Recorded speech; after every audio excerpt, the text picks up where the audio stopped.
उत्तर प्रदेश के हाथरस ਦੇ ਵਿੱਚ 19 ਸਾਲਾ ਦਲਿਤ ਲੜਕੀ ਦੇ ਨਾਲ ਹੋਏ ਬਲਾਤਕਾਰ ਦੀ ਘਟਨਾ ਨੇ ਸਮੁੱਚੇ ਵਿਸ਼ਵ ਭਰ ਦੇ ਵਿੱਚ ਵਸਦੇ ਭਾਰਤੀਆਂ ਦੇ ਹਿਰਦੇ ਬੁਲੰਦ ਦਿੱਤੇ। ਇਸ ਘਟਨਾ ਨੂੰ ਲੈ ਕੇ ਗਲਾਸਗੋ ਯੂਨੀਵਰਸਿਟੀ ਦੇ ਸਾਹਮਣੇ ਜ਼ੋਰਦਾਰ ਰੋਸ ਪ੍ਰਦਰਸ਼ਨ ਹੋਇਆ। इस प्रदर्शन में जिथे विद्यार्थी जथेबंदियां शामिल हुई, ऑल इंडिया वर्कर्स एसोसीएशन के कारकुन शामिल होए, उत्थे ही स्कॉटिश इंडियन फॉर जस्टिस जे कारकुन जिहड़े उत्थे शामिल होए। भारतीय भाईचारे की बहु गिनती दे विच शामिल होए लोगों ने जोरदार प्रदर्शन किया ते महिलावां की सुरक्षा नूं लैके भारत सरकार दे कोल गुहार लाई कि अजिहियां घटनावां नूं रोकण दे लई सख्त प्रबंध किए जाण, दोषियों को सख्त तो सख्त सज़ा दी जाए। इस दे संबंध में गलासगो तो अजीत के प्रतिनिधि हरजीत सिंह दोसांझ ने जानकारी दिंदियां दस्सिया कि लोगों के विच भारी रोस पाया जा रहा सी, भारी प्रदर्शन जिहड़ा उहदे कीता गया ते हर एक कोई मंग कर रहा सी कि बलात्कारियों नूं हत्या करन वाले लोगों नूं सख्त तो सख्त जिहड़ी आ वो सज़ा दी जाए ते उस गरीब परिवार दे नाल ते उस लड़की नूं इंसाफ दिवाया जाए। हमारा जो मेन रीज़न है यहाँ पर आने का वो ये है कि इंडिया में जिस हिसाब से जो क्राइम अगेंस्ट वीमेन हो रहे हैं, स्पेशली जो है रेप्स हो रहे हैं और उनको किस तरह से जस्टिफाई किया जा रहा है, और जहाँ पर गवर्नमेंट को इन चीज़ों के सपोर्ट में आना चाहिए वहाँ पर जो है रूलिंग पार्टी के लीडर्स आ रहे हैं और उनको कंडेम करने की बजाय वो उसमें सफाइयाँ देने की कोशिश कर रहे हैं। पंचायत हो रही है 12 गाँवों की जहाँ पे सर्टेन अपर कास्ट के लोग मिल के कह रहे हैं कि वो जो है रेपिस्ट के सपोर्ट में है। और क्या एक कोट है बी आर अम्बेडकर साहब की, जो बाबा साहब की, कि उसमें कहते हैं कि किसी भी सोसाइटी का हाउ फार और हाउ डेवलप्ड और how better the society has become, it depends on the condition of the women lives in that society. तो जब कंडीशन ऑफ वुमेन्स की इतनी बेकार है कि रात को तो भूल जाओ, आज के दिन में तो ये हो रखा है कि दिन के वक्त भी अगर कोई अकेली सुनसान सी बस होगी तो वो थोड़ी डर जाती है लड़कियाँ की, होती है कि यार थोड़ा सा कोई 2-4 और लोग होंगे तो उसमें ज़्यादा सेफ्टी होगी। सो आई थिंक सरकार एकदम से बिल्कुल दिखावे के लिए ज़रूर कहती है कि वीमेन की सेफ्टी करो, ये करो, लेकिन जब भी कोई क्राइम होता है वीमेन को सपोर्ट करने की बजाय वो उनके रेपिस्टों के साथ खड़े दिखाई देते हैं। और जहाँ तक बात है इक्वालिटी वीमेंस के अगेंस्ट क्राइम की बात है, और कास्टिज़म, अगर ये एक तो क्राइम अगेंस्ट वीमेन है प्लस उसमें कास्ट भी अगर ऐड हो जाती है तो वो that becomes the worst combination. और वही आप देख सकते हो कि दलितों के साथ जो जितने भी केसेस होते हैं, जो जितने भी केसेस कोर्ट में जाते हैं उनमें जो दलित वीमेंस के साथ रेप होता है उनके जो है जो भी उनकी जजमेंट आती हैं वो बहुत ही लेट आती हैं, और उनका जो जस्टिस है वो रिपोर्ट खुद बता रही है कि जो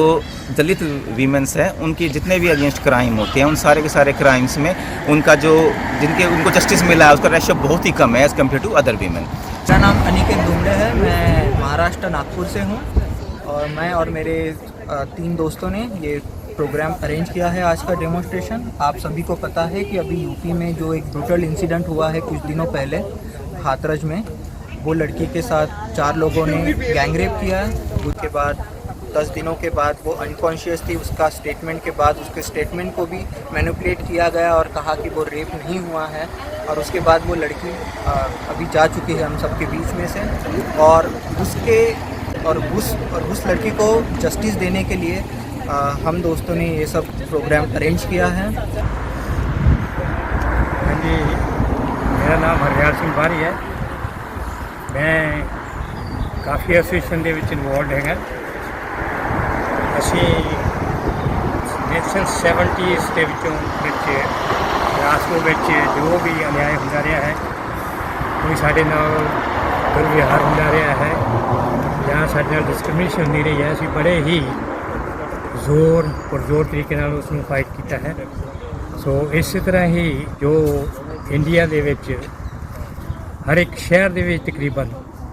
ਕੋਈ 7-8 ਸਾਲ ਪਹਿਲਾਂ ਜੋ ਦਿੱਲੀ ਦੇ ਵਿੱਚ ਘਿਨਾਉਣਾ ਰੇਪ ਕੇਸ ਹੋਇਆ ਸੀ,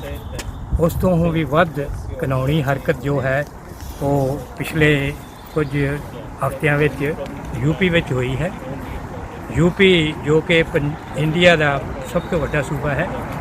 ਉਹਦੇ ਵਿੱਚ ਅਜਿਹੀ ਘਿਨਾਉਣੀ ਹਰਕਤ 2 ਚੀਜ਼ 'ਤੇ ਬੇਸ ਕਰਦੀ ਹੈ। ਇੱਕ ਵੀਕਰ ਸੈਕਸ ਨੂੰ ਉਹਨਾਂ ਨੇ ਜਿਹੜਾ ਹੈ ਉਹ ਚੈਲੰਜ ਕੀਤਾ ਹੈ, ਉਸ ਦੀ ਬੇਇੱਜ਼ਤੀ ਕੀਤੀ ਹੈ। ਸੈਕੰਡਲੀ जो जातिवादी उन्होंने उतों इशू जो शुरू किया है, वो जातिवादी इशू के भी असी अगेंस्ट जोड़े हैं, और जो इस ग्रुप नाल ਜੋ ਇਹ ਯੰਗਸਟਰ ਜੋ ਇਹ ਨੌਜਵਾਨ ਖੜੇ ਹਨ, ਅਸੀਂ ਇਹਨਾਂ ਨਾਲ ਪੂਰੇ ਨਾਲ ਮੋਢੇ ਜੋੜ ਕੇ ਖੜੇ ਹਾਂ। ਉਦੋਂ ਤੱਕ ਅਸੀਂ ਖੜੇ ਰਹਾਂਗੇ ਜਦੋਂ ਤੱਕ ਉਸ ਲੜਕੀ ਨੂੰ,